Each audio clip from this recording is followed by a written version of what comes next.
Hi, it's Robert with Code 4 Concepts. I'm here today to talk about a problem that comes up for military and law enforcement in our combatives training, and that is the working off of a barrier. Very often in our training, or when we've been out training people, we see them working in a big flat open area and everybody's working in the open. But very often when we get out into reality, there's going to be a barrier. There's going to be a wall around us, there's going to be a car, there's going to be a fence, there's going to be something that we're going to get pushed up against, and how we get off that's going to be extremely important.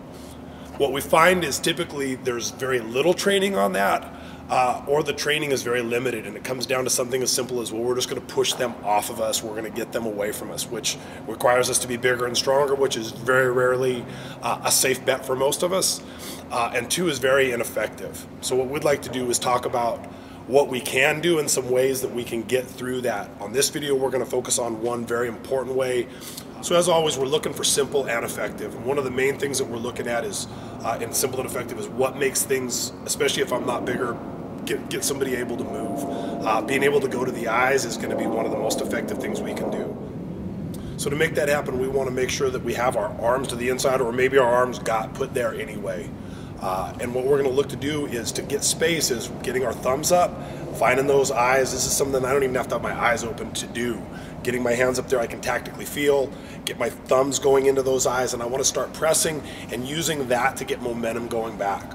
Once we're going back, we're going to look to start turning, creating an angle which is going to open up options for us to do multiple things, including coming forward and attacking, or disengaging, going to another weapon, whatever it is we might be doing. So it's always great to look and say, we get going on something that's so simple, go for somebody's eyes, but it's also very easy for somebody to maybe close their eyes, turn away, and we may not get the exact piece that we want. The good news is we are getting motion. Once we get somebody moving, that's going to open up our opportunity to go in other things that we're going to actually do in a little series on this. But the simplest is, if I've got him moving away, I've got his head moving back, that's going to make it easier to do. Everything has a spot where something doesn't work. Everything has a counter, and going to the eyes is no guarantee either. The good news is that if I'm going for the eyes and they're defending them, typically they're moving their head.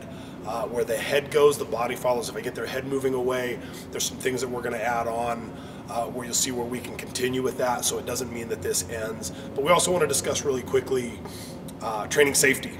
Obviously, we can't afford to have our eyes gouged out repeatedly to make this work, so being able to find the face without jamming towards the eyes is going to be an important piece, so we're not making accidents happen. So with that being said, something that maybe you haven't trained before, that you haven't thought about or addressed, but we know that it does come up.